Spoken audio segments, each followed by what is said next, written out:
I need you to handle It this started now. with a single It's phone getting out of call at control. 2:37 a.m. A stranger's voice, deep, calm, and commanding, whispered through the static. "Where is it?" She should have hung up. But something in his tone, dangerous, magnetic, froze her hand. That wrong number would shatter the quiet life of Nurse Ellie Morgan and pull her into the dark orbit of Alejandro Russo, a man whose power could destroy her, or save her. From that night on, every heartbeat became a choice between fear and desire, truth and betrayal, freedom and surrender. Because sometimes love doesn't enter with a kiss, it begins with a threat. And sometimes, the wrong number connects you to the one person fate had written in blood. Before we begin, if you believe that love can be both dangerous and divine, make sure to subscribe. It's free and helps us share more stories from Desire Tales. The shrill ring of my phone tore through the silence of my apartment, yanking me out of a heavy, dreamless sleep. Rain tapped rhythmically against the window, mingling with the distant wail of sirens, the constant soundtrack of this part of the city. My hand fumbled across the nightstand until it found the phone. The screen's harsh light burned my tired eyes. "Hello." My voice was raspy, thick with exhaustion after 3 consecutive night shifts at the hospital. My body ached for rest, the kind of deep, uninterrupted sleep that always slipped away from me. Silence. Only the faint sound of someone breathing on the other end. I squinted at the clock. 2:37 a.m. "Hello," I repeated, irritation creeping in. If this is a prank call, it's not funny. A man's voice finally came through, deep, controlled, and unnervingly calm. "Where is it?" 3 words. A command, not a question. Something in his tone made every muscle in my body go rigid. "I think you have the wrong number," I said, sitting up now, suddenly wide awake. "Don't play games with me." His voice dropped lower, colder. "You were supposed to deliver it an hour ago. Where is it?" My heart started to pound. "Sir, I honestly don't know what you're talking about. You've called the wrong person. My name is Ellie Morgan. I'm a nurse at Mercy General, and I was asleep until your call." Silence again, but not empty silence. I could hear his slow, steady breathing, a stark contrast to my shallow, uneven ones. Then came the demand. "Describe yourself." "What?" My throat tightened. "No. I'm hanging up now." "Describe yourself," he repeated, "or I'll find you and see for myself." He didn't need to raise his voice. The quiet certainty in his words was enough to freeze the blood in my veins. "This is ridiculous," I muttered, running a trembling hand through my tangled hair. "I'm calling the police." A low, humorless chuckle vibrated through the receiver. "By all means," he said. "Tell them Alejandro Russo would like a word." The name meant nothing to me, but the way he said it, as if I should recognize it, made my pulse quicken. "Look, I don't know who you are or what you want, but," he cut me off. "Dark hair or light?" "What?" "Your hair, Ellie Morgan. Is it dark or light?" Every instinct screamed for me to hang up, block the number, forget this ever happened, but exhaustion and disbelief clouded my judgment. "Dark brown," I heard myself say. "Look, please stop." I color. "This is harassment." I color. "Green," I whispered before I could stop myself. "Please just leave me alone." There was a muffled sound, as if he'd covered the phone to speak to someone else. When his voice returned, it had changed, softer now, almost reflective. "You truly have no idea who I am or what I'm talking about, do you?" Relief flickered through me. "No, I don't. This is a wrong number. I'm sorry if you're looking for someone else, but I can't help you." Another pause. Then one word, quiet and dangerous. "Interesting." He exhaled slowly, and when he spoke again, his tone was almost polite. "I apologize for disturbing your sleep, Ellie Morgan, nurse at Mercy General. Sleep well." The line went dead. I sat frozen in the dark, phone still clutched in my hand, staring at the blank screen outside. The rain grew heavier, drumming against the glass like a second heartbeat. I told myself it was nothing, a wrong number, a misunderstanding, something I'd laugh about in the morning, but deep down, I knew the truth that in answering that call, I had made a mistake, a terrible one. The next day blurred into motion. The strange call haunted the edges of my thoughts as I moved from patient to patient, the echo of that deep voice still lingering somewhere between reality and dream. Mercy General was chaos as usual, short-staffed, overworked, and flooded with victims from a freeway pileup. By mid-afternoon, exhaustion dulled my senses enough that I almost convinced myself the call had been nothing more than a half-dream born of fatigue. "You look like hell warmed over," Tracy remarked dryly, peering at me over her reading glasses. Her gray-streaked hair was pulled tight into a bun, her eyes sharp as scalpels. "Thanks for the vote of confidence," I muttered, typing notes into a patient chart. "3 night shifts followed by a day shift will do that to you." Tracy snorted. "When I was your age, I worked doubles for a week straight during the '99 flu epidemic. You kids have no stamina." I didn't argue. Tracy's endurance was legendary.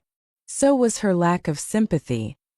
"There's a delivery for you at reception," she added, handing me another chart.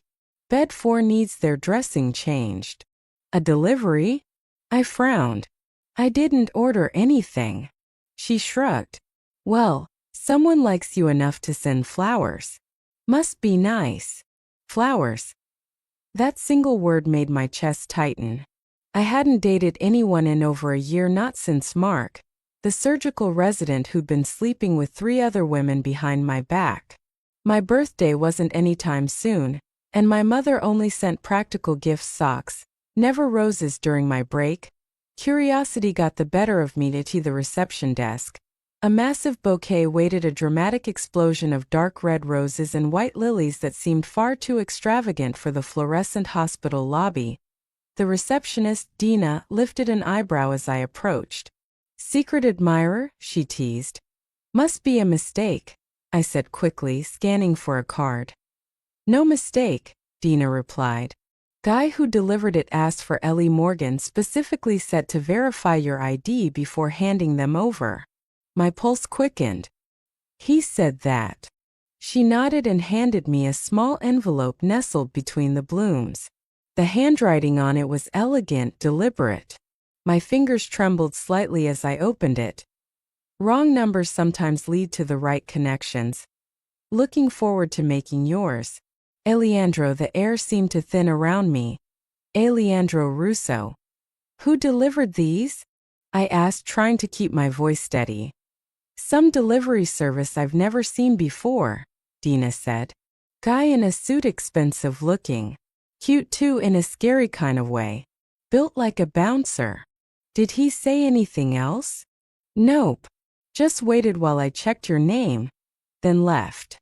Her eyes narrowed. "You okay, Ellie? You look like you've seen a ghost." "I'm fine," I lied, forcing a smile. "Would you mind keeping these at reception until my shift ends? They're too big for the break room." I walked back toward the ER, heart hammering. How did he know where I worked? Yes, I'd mentioned Mercy General on the call, but how did he find my full name, my schedule? The thought chilled me. For the rest of the shift, I found myself glancing over my shoulder, jumping whenever someone said my name. By the time I clocked out at 8 p.m., my nerves were stretched thin. I debated leaving the flowers behind, but something stopped me. Abandoning them felt like rejection, and for some reason, that idea frightened me even more. The parking garage was dimly lit, as always. My footsteps echoed against the concrete as I hurried toward my car, clutching the bouquet in one arm, my pepper spray in the other. Then I saw it. A black Mercedes sedan idled 2 spaces away, its engine running, windows tinted dark enough to hide whoever was inside. That spot had been empty this morning. I slowed. Every instinct screamed danger. As I approached my Honda, the passenger door of the Mercedes opened. A man stepped out, tall, broad-shouldered, impeccably dressed in a charcoal gray suit that molded perfectly to his frame. His movements were smooth, unhurried, radiating control. When he turned toward me, my breath caught. The voice I'd heard through the phone now belonged to a face. "Ellie Morgan," he said. It wasn't a question that I took a step back. "How did you find me?" A slight smile curved his lips, but it didn't reach his eyes. Finding people is rarely difficult with the right resources. My fingers tightened around the pepper spray. "What do you want?" "To apologize properly for disturbing your sleep and to satisfy my curiosity." He leaned casually against the car, hands in his pockets, the picture of composure. Yet there was nothing casual about the weight of his gaze behind him. Another man stood watch, large, alert, the unmistakable bulge of a holster beneath his jacket. "Curiosity about what?" I asked, voice trembling despite my effort to sound firm. "About what kind of woman answers a wrong number at 2:37 in the morning and proceeds to engage in conversation with a complete stranger." He tilted his head slightly. "Most would have hung up immediately." "I was half asleep," I said defensively. "And I'm a nurse. Answering calls at odd hours is part of my job." He nodded slowly. "Ah, yes, the caretaker. Always putting others first." His eyes flicked to the bouquet in my arms. "The flowers, do they meet your approval?" "They're extravagant and unnecessary," I said. "I disagree. Beauty should be acknowledged with beauty." The compliment, spoken so matter-of-factly, made heat rise in my cheeks. "Look, Mr. Aleandro," he corrected. "Aleandro Russo." "Mr. Russo," I said, forcing steadiness into my voice. "I don't know what you want from me, but finding out where I work, waiting for me in a parking garage, this is stalking. It's illegal and terrifying." Something darkened in his expression. "I assure you, if I wanted to terrify you, there are far more effective methods at my disposal." A shiver ran through me. "That sounds like a threat." "Merely an observation." He took a step forward. I instinctively stepped back. Then he paused, exhaled, and his tone softened just slightly. "I've made you uncomfortable." "That wasn't my intention." "What was your intention?" I asked, my voice almost a whisper. That he studied me for a long moment before replying. "To meet the woman with the voice that's been echoing in my head all day, to see if her eyes were truly as green as emeralds as I imagined." Despite the fear coiling in my chest, something flickered, a dangerous curiosity. "Well," I said, forcing the words out, "now you've seen me. Mystery solved. Please leave me alone." "What if I don't want to?" Before I could answer, the bodyguard spoke quietly. "Boss, we've got company. Security patrol coming this way." Aleandro didn't look away from me. "It seems our conversation will have to continue another time." He reached into his jacket and held out a business card. "My private number. Should you ever find yourself in need of assistance." "I won't be calling," I said, not taking it. That faint, ghost-like smile returned. "We'll see." He placed the card on the hood of my car, opened the Mercedes door, and glanced at me one last time. "By the way, Ellie Morgan, the flowers were just the beginning. From now on, you're mine." The door closed with a soft thud. The Mercedes glided away into the night just as a security vehicle turned the corner. I stood frozen. His final words echoing inside me, my pulse pounding in my ears. "From now on, you're mine." The card gleamed faintly beneath the dim garage lights, as if branded with invisible heat. I told myself to throw it away instead. I slipped it into my pocket, and as I drove home through the rain, the bouquet beside me, I couldn't escape the feeling that my life, quiet, simple, ordinary, had just taken a turn it would never return from. 3 days passed and no calls. No flowers. No sign of the man who had walked out of the shadows and declared, "From now on, you're mine." I told myself it was over, a bizarre episode, an unfortunate encounter that would fade like a bad dream. But deep down, I didn't believe it. I threw myself into work, filling every hour with motion until the exhaustion dulled my thoughts. Still, I found myself glancing at the entrance of the air more often than I wanted to admit, half expecting to see a man in a charcoal suit watching from a distance. On the fourth day, fatigue finally caught up with me. I nearly administered the wrong medication to an elderly patient before Tracy caught the error. "Go home, Morgan," she said, not unkindly. "You're dead on your feet. I'll cover the rest of your shift." Too tired to argue, I nodded and headed for the locker room. When I opened my locker, a small white envelope fell out and landed at my feet. My name was written on the front, Ellie Morgan, in the same elegant, unmistakable handwriting. My hands trembled as I unfolded the note. "Dinner tonight. 8 p.m. A car will be waiting. No request. No question mark.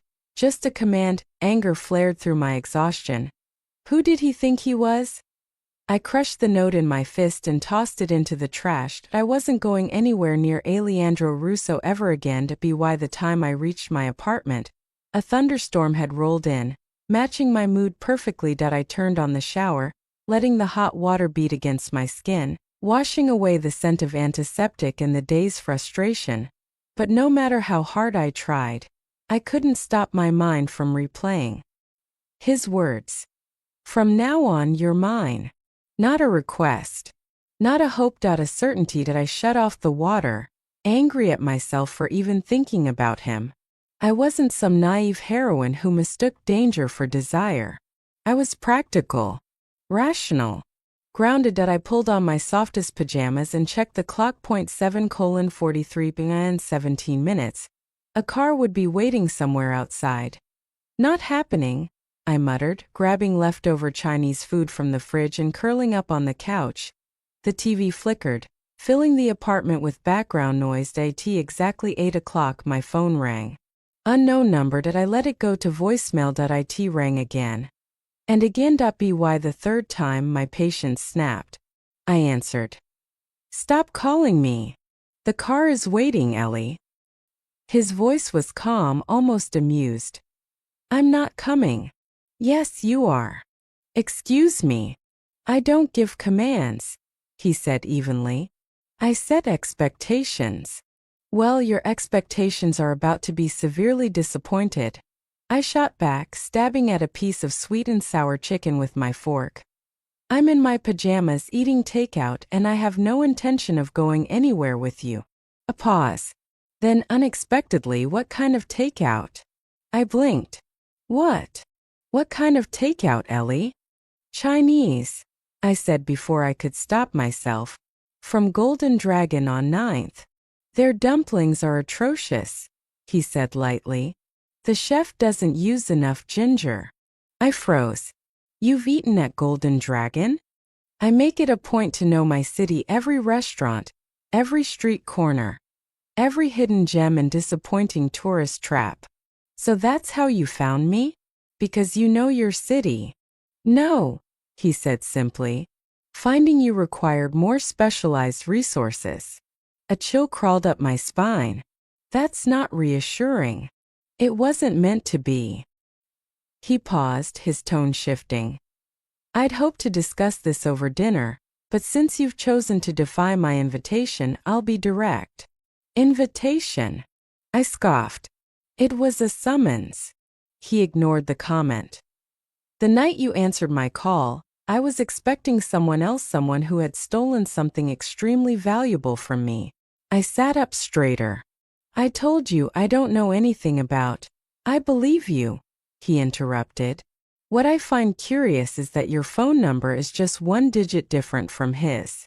That kind of coincidence makes me suspicious." "It's just a coincidence," I said quickly. "Millions of people have similar phone numbers." "Perhaps. But when the man who betrayed me ends up dead in the harbor 2 days after I spoke with you and his phone is nowhere to be found." He let the implication hang down. My blood ran cold. "Are you saying did you kill him?" "I'm saying that certain parties might believe you're connected to a man who stole from very dangerous people. People who might not be as discerning as I am." I stood and crossed to the window, peering through the blinds. The rain outside blurred the city lights into smears of gold and gray. "Are you threatening me?" "On the contrary," he said quietly. "I'm offering you protection." I laughed without humor. Protection? From whom? From you and your dangerous friends. From whoever might come looking for what Gregory Petrov stole before his unfortunate accident. From whoever might believe that his last phone call traced to your number means you have it or know where it is. Gregory Petrov. The name meant nothing, but the fear in my gut was real. What did he steal? I asked. That's not a conversation for an unsecured phone line. His tone hardened. The car will wait another 15 minutes. I suggest you reconsider your position. Then the line went dead. I stood by the window, phone still pressed to my ear, heart pounding. If what he said was true, if this Petrov had stolen from dangerous people, then anyone connected to him, even by mistake, could be in danger. But if Alejandro was involved in his death, wasn't he one of those dangerous people? I peeked through the blinds again. A black car idled at the curb below, wipers moving in steady rhythm against the rain. My phone buzzed. A text message. 12 minutes. My heart raced. Stay home and hope this was an elaborate bluff. Or go with him and maybe find answers. Neither choice felt safe. But sitting there, trapped in indecision, I realized something chilling. I'd already crossed the line the night I answered that call. With a muttered curse, I went to my closet and grabbed the first decent outfit I could find: black jeans, the emerald green sweater my mother once had brought out my eyes, and ankle boots. I tied my hair into a quick ponytail, pocketed my phone and keys. Another message flashed across the screen. 5 minutes. As I locked the door, my thoughts spun in chaos. This is madness. I should call the police. But what could I prove? A phone call, a note, flowers, an invitation, nothing criminal. Nothing solid. And if Alejandro Russo really had the kind of power his name implied, would the police even be able to protect me? Outside, the storm hadn't let up. The black car waited, engine purring softly. I hesitated at the building's entrance. The driver stepped out, tall, composed, holding an umbrella. I recognized him instantly as the man from the parking garage. Miss Morgan, he said politely. Mr. Russo is waiting. Rain plastered my hair to my forehead as I stared at the open door. If I get in this car, I said slowly, I want your word that I'll be brought home safely tonight. The driver inclined his head. Mr. Russo gives you his personal guarantee of your safety. It wasn't much, but it was all I had. Taking a deep breath, I stepped forward and slid into the back seat. The door closed with a soft, final sound like the click of a lock. The interior was dark, filled with the faint scent of leather and rain. Across from me sat Alejandro Russo. His face was half in shadow, his eyes steady, unreadable. You came, he said simply, as if he'd never doubted I would. You didn't leave me much choice, I managed. His lips curved, that same ghost of a smile. There's always a choice, Ellie. You've just made your first one. The car pulled away from the curb, carrying me deeper into the storm and into Alejandro Russo's world. The drive stretched on longer than I expected. Rain blurred the city lights into streaks of gold and blue as the car left the familiar downtown streets behind, winding toward the outskirts where the buildings grew sparse and the trees taller. I kept silent, my hands clasped tightly in my lap, every nerve on edge. Across from me, Alejandro Russo sat with the calm poise of a man who owned both the night and the silence within it. He last. The car turned through tall iron gates. They opened automatically, revealing a long driveway lined with lanterns that glowed through the mist. At the end of it stood a sprawling stone mansion, elegant, severe, and utterly unwelcoming. When the car stopped, the driver stepped out and opened my door. Cold air rushed in, carrying the faint scent of pine and rain-soaked earth. Alejandro gestured toward the house. After you. I hesitated. Where are we? A safer place than where you were, he said simply. For now. Inside, the mansion was vast and immaculate. Polished marble floors reflected the chandelier's soft amber light. The air smelled faintly of wood smoke and expensive whiskey. A fire crackled in the grand hearth at the far end of the room, the flames dancing against dark stone. For a moment I stood frozen, dwarfed by the sheer scale of it all. "Do you bring all your mistaken phone calls here?" I asked quietly. He glanced at me, a shadow of amusement crossing his expression. "You're the first." Should I feel honored or terrified? "A little of both," he replied. He handed his coat to a man who seemed to appear from nowhere, then turned back to me. "Dinner will be ready shortly. I suggest you eat. It's been a long day." "I'm not hungry." "You will be," he said, as if stating a fact, and gestured for me to follow. We entered a dining room that looked like something out of an old film. Dark mahogany table, crystal glasses, flickering candlelight.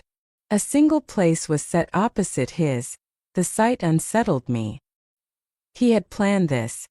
Every detail. I sat reluctantly, the chair's velvet cushion swallowing me in silence. He poured wine into my glass, then his own. "Let's skip the small talk," I said. "You said I was in danger. Explain." He regarded me over the rim of his glass. Gregory Petrov was an accountant who worked for a man named Kazan. Kazan operates one of the largest arms networks in Eastern Europe. Petrov stole data from both him and me. Something that could destroy people on both sides if it falls into the wrong hands. "And you think I have it?" "Your number was found in his contacts."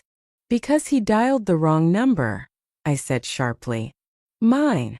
You called me that night." He nodded slowly. "An unfortunate coincidence. But in my world, coincidences don't exist. They're warnings." I stared at him. "You think I'm a warning?" "I think you're a complication," he said quietly. "One I didn't anticipate and now can't ignore." The firelight caught in his eyes, turning them to molten amber. "What do you want from me?" "To keep you alive," he said simply. "Because whether you believe me or not, Kazan will come looking. He'll assume you know more than you do. And when he does, he won't ask questions first." "And what? You're just doing this out of kindness?" No, his honesty was as sharp as glass. "I don't do kindness. I do balance. Petrov's mistake put you in the crossfire. Keeping you alive protects me as much as it protects you. So I'm leverage," I said bitterly. He didn't deny it. "Think of it as mutually assured survival." I leaned back, forcing myself to breathe evenly. "So what are my options?" "You stay here under my protection until the situation is resolved. And if I say no?" His gaze didn't waver. "Then you'll be dead within a week." My breath caught. That sounds like a threat. A prediction. He reached into his jacket and pulled out a thin folder, sliding it across the table toward me. Inside were photographs, grainy surveillance shots. My apartment building. My car. Me leaving the hospital. I felt the blood drain from my face. "You've been following me." "Not me," he corrected. "Them." He tapped one photo, a black SUV parked across from my building. "That's one of Kazan's men. He's been watching you since yesterday." A sharp tremor ran through me. "Why didn't you call the police?" "The police can't protect you from people who own them," he said simply. The room felt smaller now, the air heavier. "Let me be clear," I said, my voice shaking despite my effort. "If I stay here, I do it on my terms." A flicker of interest crossed his features. "And what are those terms?"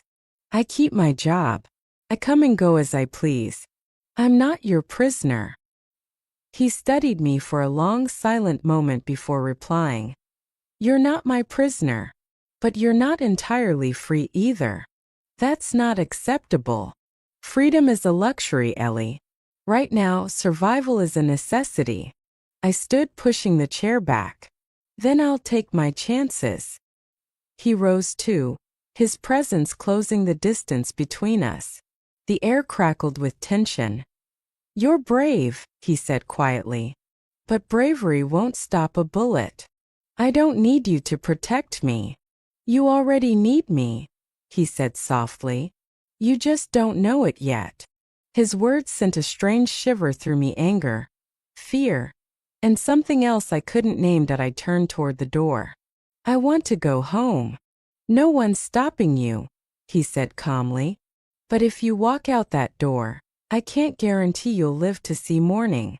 I froze, staring at the firelight reflected in the polished floor. He continued, voice steady, almost gentle. You have every right to hate me for involving you in this. But understand this, Ellie, I don't make idle promises.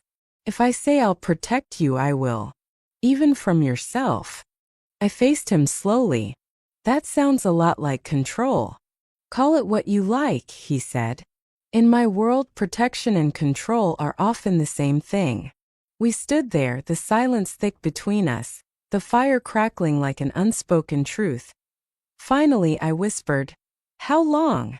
Until it's over, he said. Until you're safe. And if that never happens? His gaze softened just slightly. Then you'll stay until it does. The clock on the mantel ticked once, twice, somewhere in the distance. Thunder rolled again. He turned away, signaling the conversation was done. Eat, Ellie. Rest. You'll need your strength. When he left the room, I stood alone by the fire. The flickering light reflecting off the photograph still spread across the table. I told myself I wasn't staying, that I'd leave as soon as I could figure out how. But even as I said it, I knew the truth. The moment I'd stepped into this mansion, I'd crossed another line, one I might never come back from. The fire had burned low when I finally moved. Sleep felt impossible in a house that wasn't mine. Under the protection of a man who didn't ask for trust, he demanded it. I found a guest room upstairs, far too large and far too beautiful for someone who felt as out of place as I did. A king-sized bed, velvet drapes, a vase of white lilies on the nightstand. The same lilies from the hospital bouquet. I turned them away from me. But even as exhaustion crept closer, my mind wouldn't rest. Every word Leandro had spoken replayed on a loop. Kazan, Petrov, Data. No coincidences. Somewhere around dawn, I must have drifted into an uneasy sleep. When I woke, sunlight streamed through the curtains. A tray sat on the table, coffee, fruit, and a folded note. Come downstairs when you're ready. We have things to discuss. I dressed quickly and followed the faint sound of music down the hall. It led me to a study, walls lined with books, morning light spilling across a massive oak desk. Leandro was there, reading a file. He didn't look up when I entered. You sleep well? He asked without looking at me. As well as someone held under protective custody can, I said dryly. A faint smile. Fair enough. Sit. I stayed standing. You said we needed to talk. He closed the file and finally looked up. I owe you an explanation about why your father's name appeared in Petrov's records. My father. I froze. He's been dead for 10 years. He has nothing to do with any of this. You're certain of that? The way he asked made my stomach tighten.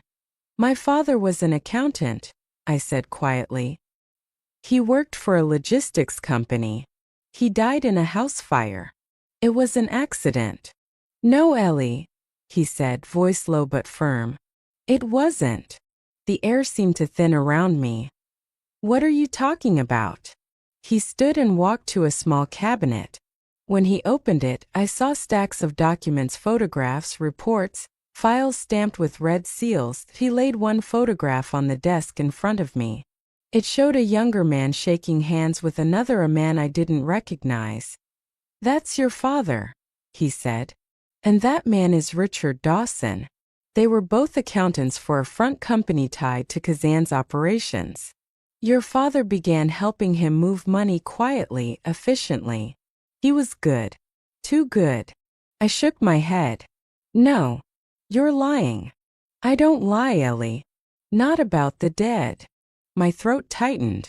You expect me to believe my father was some kind of criminal? No. I expect you to believe he wanted out. He handed me another photo, a warehouse, half burned, police tape fluttering in the wind. When he realized what Kazan was truly doing with that money funding weapons, trafficking routes he tried to leave. Kazan doesn't let people leave. The words felt like a knife turning slowly in my chest. So he killed him, I whispered. He made it look like an accident, Alejandro said quietly. The fire that killed your parents was a message to anyone else who might betray him. I sank into the chair, the weight of it all pressing down. Alejandro watched me in silence for a moment before continuing. Before your father died, he reached out to someone, my father, Antonio Russo. They'd done business once. Your father sent him a warning and something else. What? Evidence. Records, transfers, offshore accounts. Proof of what Kazan had built. My father never received it, it vanished before it reached him. But Petrov was one of the couriers. That's why he died. I stared at him. And you think my father hid it? I think he hid it somewhere no one would think to look. And I think you have the key. I blinked confused. The key? He nodded toward me. The necklace you wear. My hand instinctively went to the small locket that hung around my neck, an old, tarnished thing I'd worn since I was 19. It had survived the fire, the only thing found intact among the ashes. I unclasped it and held it up. This? Just a keepsake. There's nothing in it. May I? He asked. I hesitated, then handed it to him. He studied it carefully, running his thumb along the hinge. Then, with a subtle twist, something clicked. The backplate lifted slightly, revealing a hidden compartment no bigger than a fingernail. Inside was a thin piece of paper, folded so small it looked like dust. My breath caught. What is that? He unfolded it with care. A set of letters and numbers written in faded ink. Coordinates, he said. And a date. He placed the locket back in my palm. Your father didn't just die trying to leave Kazan's operation. He died trying to expose it. And now what he left behind is the last link to proving what they did. I could barely process the words. And that's what Petrov stole from you? Petrov tried to sell it the original hard drive that matches these coordinates. He never got the chance. I stood slowly. So now what? You think I should help you find it? I think if we don't find it first, Kazan will. And when he does, he won't just burn houses this time. He moved closer, his voice lowering. Your father died protecting this secret. Don't let that be for nothing. Something shifted in his tone, less command, more plea. For the first time, I saw the man beneath the control, the weight of loss behind his composure. I closed my fingers around the locket. It felt warm now, alive with the pulse of a truth I hadn't asked to inherit. If what you're saying is true, I said quietly, then finding this could destroy Kazan. It could end everything, he agreed. For both of us. I met his eyes. Then we find it. A flicker of approval crossed his face. He nodded once. Pack a bag. We leave within the hour. Where are we going? To the only place your father trusted enough to hide the truth. He looked at the coordinates again, then at me. Lake Sherwood. The name stirred a forgotten memory, sunlight on water, the echo of laughter, my father's hand guiding mine as we cast a fishing line. A single tear slipped down my cheek before I could stop it. Alejandro's voice softened. Ellie, sometimes the past doesn't want to stay buried. I nodded, the locket clutched tight in my fist. Neither did I. The rain had started again by the time we left the mansion. A black Bentley waited at the foot of the stone steps, its headlights cutting through the mist. The driver, the same silent man who'd met me at the hospital, opened the door without a word. Alejandro climbed in first. I followed, clutching the locket so tightly it dug into my palm. Lake Sherwood, he told the driver. The car rolled forward, gliding through the iron gates and into the gray dawn. I stared out the window as the city slowly disappeared behind us. Why Lake Sherwood? Your father's old property records list a cabin there, Alejandro said. He bought it under a false name 6 months before his death. If he hid anything physical, that's where it will be. My throat tightened. We used to go there every summer. He said it was our secret place. Then it's fitting, Alejandro murmured, that his final secret might be waiting there. We drove in silence for nearly an hour before my phone buzzed. I pulled it out instinctively, but Alejandro's hand shot out, stopping me. Don't answer that. It's just the hospital. He took the phone from my hand and turned it over. The screen was black. No call. No signal. My pulse quickened. Then what did I? A sharp crack split the quiet. The rear window shattered. Down! Alejandro grabbed me, pulling me flat as the car swerved violently. Gunfire echoed through the rain. Short, controlled bursts. The driver shouted something in Italian and accelerated. Who are they? I gasped. Kazan's men. They found us faster than I expected. Bullets tore through the left side mirror. The Bentley screeched, fishtailing on the slick asphalt. Keep your head down, Alejandro barked, drawing a gun from inside his jacket. He rolled down the window and fired twice. One of the pursuing vehicles veered off the road, colliding with a guardrail in a burst of sparks. The driver shouted again.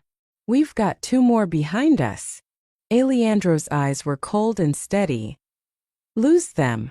We took a hard turn onto a side road, trees blurring past, headlights slicing through fog. My heart slammed against my ribs. Are we going to die? I whispered. Not today. A moment later, the car skidded to a stop beside an old brick warehouse. Out, Alejandro ordered. We sprinted through the rain, splashing across puddles as the driver stayed behind to move the car. Inside, the warehouse was dark, the air thick with the smell of oil and dust. Alejandro motioned for silence. He checked his watch, then pulled a small device from his pocket, a phone tracker, blinking red. They're tracing us. We can't go to the lake yet. Then what do we do? He looked at me, his voice low. We finish what your father started. He reached into his coat and handed me a metal key. This belongs to a deposit box at Easton Bank. Petrov rented it under an alias. If we're lucky, what's inside will tell us where to look next. Why me? I asked quietly. Why not send one of your people? Because Kazan will expect me, not you. He studied my face. You're the only one they wouldn't suspect. Great, I muttered. So I'm bait. No, he said. You're the solution. An hour later, I stood alone in the sterile lobby of Easton Bank, hair still damp from the rain. I handed the key to the clerk, who led me into the private vault area. The room was cold, silent except for the hum of the overhead lights. Box 2376 slid out with a metallic scrape. My hands trembled as I opened it. Inside was a single black flash drive and an old photograph, my father, younger, smiling beside the same lake from my childhood. On the back, in faded ink, were words that made my breath catch. If you're reading this, it means they found me. The truth is where we caught your first fish. My eyes blurred with tears. Dad? A voice broke the silence behind me. Touching. I spun around. 2 men in dark coats stood in the doorway, guns drawn. Step away from the box. One of them ordered before I could move. A deafening crack echoed through the room. The first man fell, a clean shot to the shoulder. The second dropped his gun as Alejandro appeared behind him. Calm as if he'd merely stepped out for coffee, he looked at me. I told you not to come alone. I didn't think, exactly. He pulled me close, checking me for injuries. You're lucky I'm still 10 steps ahead of Kazan's men. You followed me? I protect what's mine. Something in his tone sent a chill through me. Did you find anything? He asked. I handed him the photo and the flash drive. The note says the truth is at Lake Sherwood where I caught my first fish. He studied the handwriting, his expression unreadable. Then that's where we go next. Suddenly, his earpiece crackled. The driver's voice came through, urgent. "Boss, we've got company. Black SUV. Heading your way fast." Alejandro grabbed my hand. "We're leaving." We raced out the side exit just as tires screeched in the distance. Rain poured harder, thunder rolling above us. The Bentley was waiting, engine running. We dove inside, and it sped away, bullets sparking off the wet pavement behind us. I clutched the locket and the photo against my chest. "They knew we'd be here. Someone tipped them off," Alejandro muttered. "Which means we've got a leak." His jaw tightened, the comm mask cracking for the first time. "No more waiting. No more hiding." He looked at me. "We find the cabin. Tonight." I nodded, breathless. "Do you even know where it is?" He gave a faint, grim smile. "Your father's note just told me everything I needed to know." The Bentley roared down the highway, the storm closing around us. Outside, lightning tore through the clouds, illuminating the dark road ahead, the road to Lake Sherwood. And somewhere deep in my chest I knew, whatever waited for us there wouldn't just change everything I thought I knew about my father, it would decide whether I lived to see another sunrise. The storm followed us all the way to Lake Sherwood. By the time the Bentley turned off the main highway, the rain had become a relentless curtain, swallowing the road ahead. The wipers worked furiously, but the world outside remained a blur of gray and shadow. I pressed my palm against the cool glass, watching as the familiar outlines of the forest emerged through the mist-tall pines, the faint shimmer of water beyond. My childhood memories felt like ghosts rising from the darkness. "This place," I whispered. "It hasn't changed." Alejandro's gaze stayed on the road. "Some places never do. They wait for the truth to come back." We followed a narrow dirt path until the headlights caught the outline of a small cabin by the shore. The same cabin I'd known as a child, only now it looked abandoned, swallowed by time. Marco, the driver, parked under the cover of trees and cut the engine. The sudden silence was deafening, broken only by the sound of rain hammering against the roof. Alejandro turned to me. "Stay close. Don't touch anything until I say." The ground was soft beneath our boots as we stepped out. Lightning split the sky, illuminating the cabin, its wooden walls slick with rain, its windows black and hollowed. I shivered. "My dad built this dock himself. We used to fish right there." "Then that's where we start," Alejandro said. Inside, the air smelled of damp wood and memory. Dust covered the furniture like a forgotten blanket. I ran my hand across the old table where my mother once set breakfast for us, pancakes and laughter, now long gone. Alejandro moved methodically through the room, scanning walls, corners, floors. "Where did you catch your first fish?" he asked without looking up. "Off the dock," I said. "But we kept our gear in the boathouse." He met my eyes. "Then we checked the boathouse." We stepped back into the rain, wind whipping across the lake.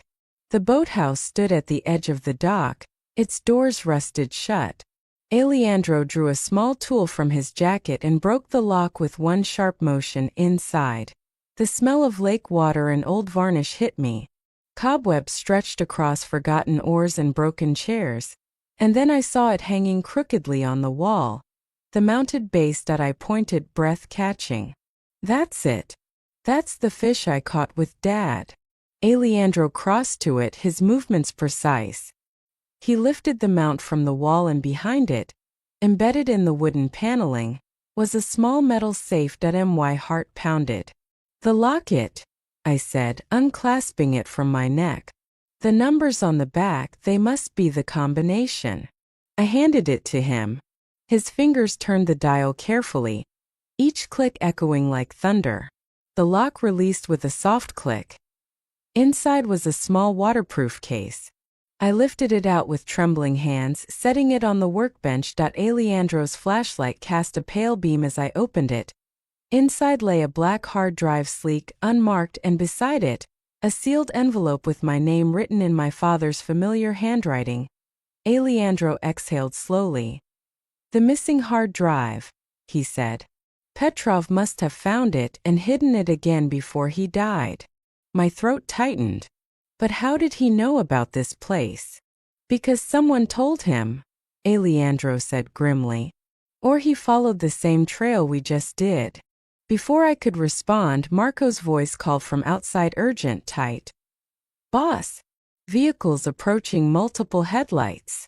Alejandro's composure vanished, replaced by sharp focus. We have to move. Now.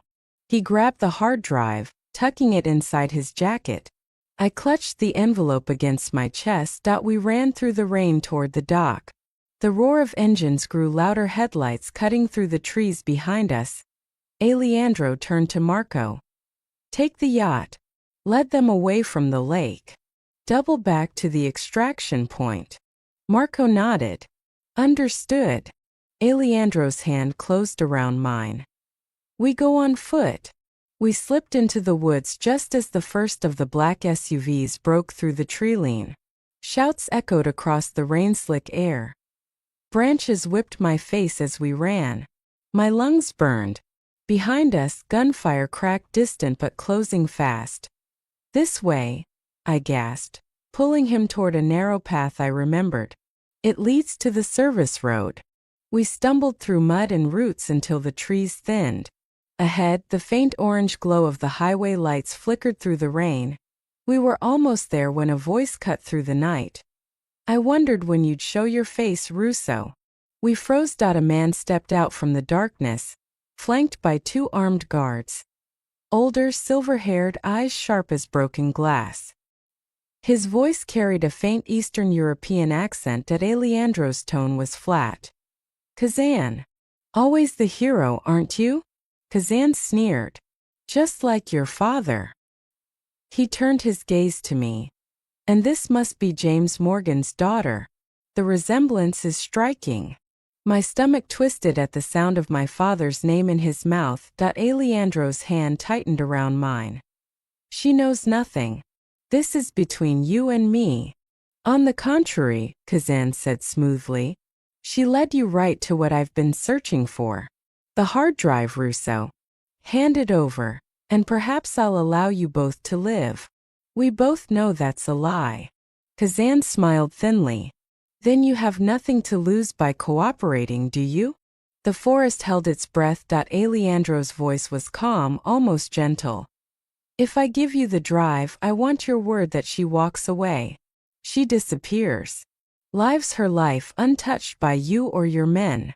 Alejandro, no? I whispered, shaking my head. He didn't look at me. Do we have a deal? Kazan tilted his head, studying him. You always were soft, Russo. Like your father. Sentiment is weakness. He gave a small shrug. Very well. The girl walks. You give me the drive. A fair exchange. Swear it, Alejandro demanded. Swear on your honor. Kazan's face darkened. You question my honor? He smiled coldly. I swear it. Alejandro slowly reached inside his jacket and drew out the hard drive. The rain glistened on its surface. Let her go first, he said. Kazan gestured with his gun. Girl, start walking toward the highway. Don't look back. I stood frozen, unable to move. Alejandro turned to me then, his eyes dark but soft, filled with something that made my heart ache. Go, Ellie. Live your life. Remember what I told you that first night. From now on, you're mine. No matter what happens, no matter where you go, a part of you will always belong to me. As a part of me will always belong to you. Tears stung my eyes. I won't leave you. How touching, Kazan sneered. But futile. He raised his weapon. The drive, Russo. Now. Alejandro extended his arm, the hard drive in his open hand. Kazan stepped forward, and in that moment a new sound split the night. The low thrum of helicopter rotors. Kazan's gaze flicked upward. Momentarily distracted, Alejandro moved like lightning. He slammed the gun aside as it fired, the bullet slicing harmlessly into the trees. The two men fell to the ground, grappling, the hard drive flying from Alejandro's grip. I stood frozen, the envelope still clutched to my chest, as the sounds of their struggle filled the clearing. Rain, shouting, and the thunder of rotor blades descending overhead. A shot rang out for a heartbeat.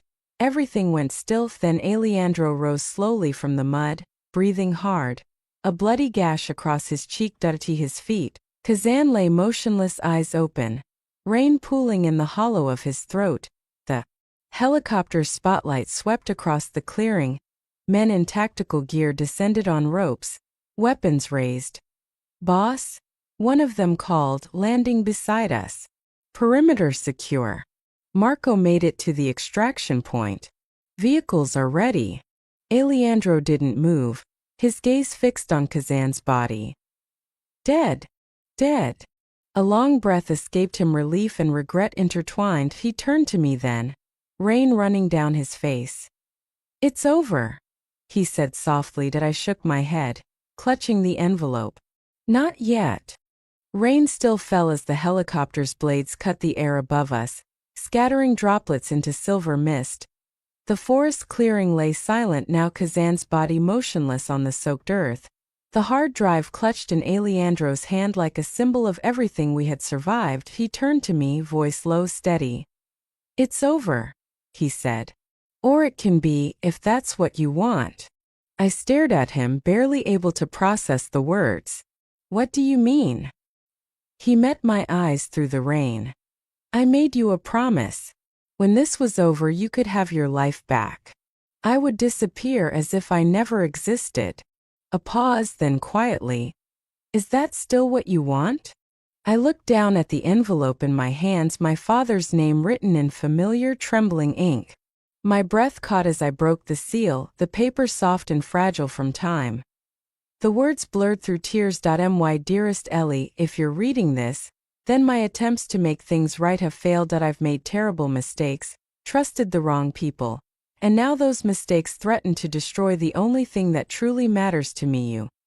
The evidence on the drive will expose Kazan and his entire organization, including Richard Dawson, my former partner, when I discovered the truth that they were using my accounting skills to launder money for human trafficking, drugs, and weapons. I knew I had to stop them. I have hidden the drive where only you would think to look for it.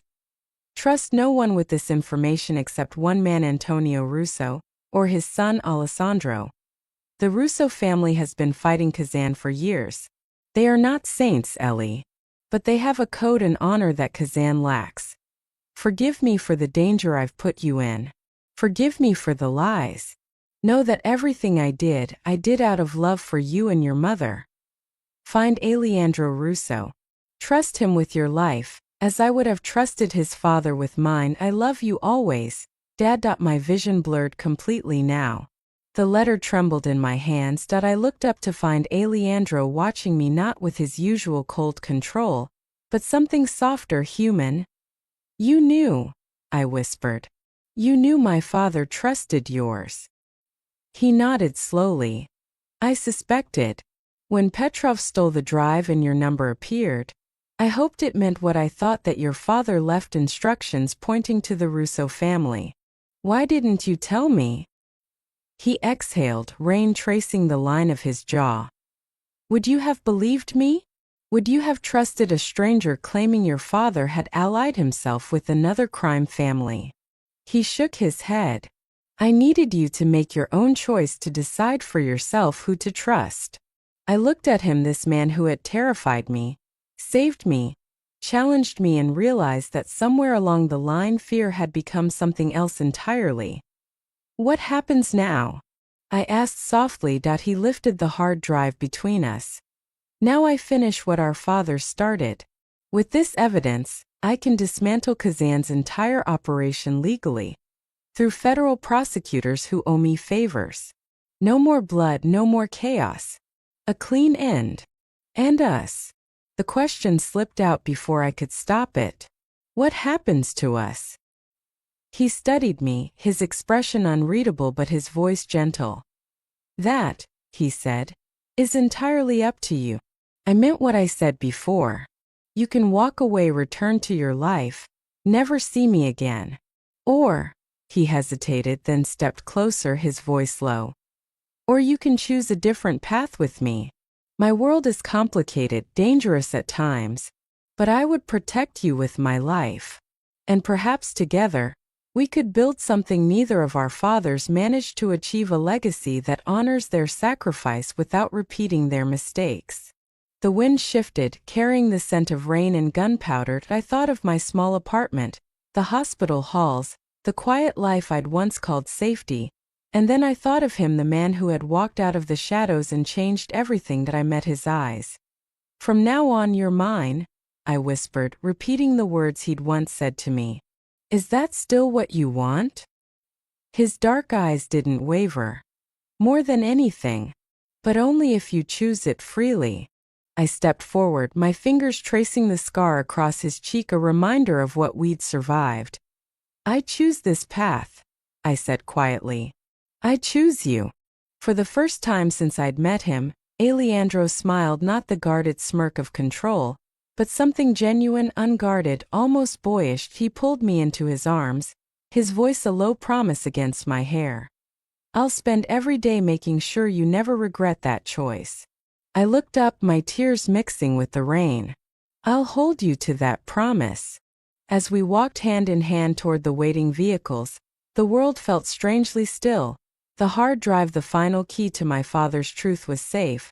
The man who had hunted us was gone. The past, with all its secrets and lies, could finally rest, and as the helicopter lifted us into the dawn, the first light breaking over the lake below, I felt the weight of something both terrifying and beautiful, that I had answered a wrong number and found my destiny. From now on, we belonged to each other, and that was a beginning worth every danger we had endured to reach it. Which moment in this story made your heartacre believe in love again? Share your thoughts in the comments below, and don't forget to subscribe for more passionate, emotional stories from Desire Tales.